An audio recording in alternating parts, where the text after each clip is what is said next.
PCG nagpaalala sa publiko sa mga nagpapanggap na di umano'y tauhan sa opisina ng komandant upang makapanglinlang.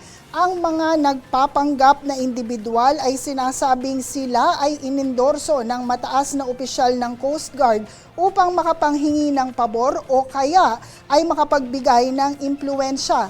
Ayon sa Office of the Commandant ng Philippine Coast Guard, may nai-report sa kanila na ganitong maling gawain. Sa isang pahayag, inilabas ng PCG na hindi sila magbibigay ng pahintulot kanino man upang gamitin ang pangalan ng opisina sa mapanlinlang na pakikipagtransaksyon.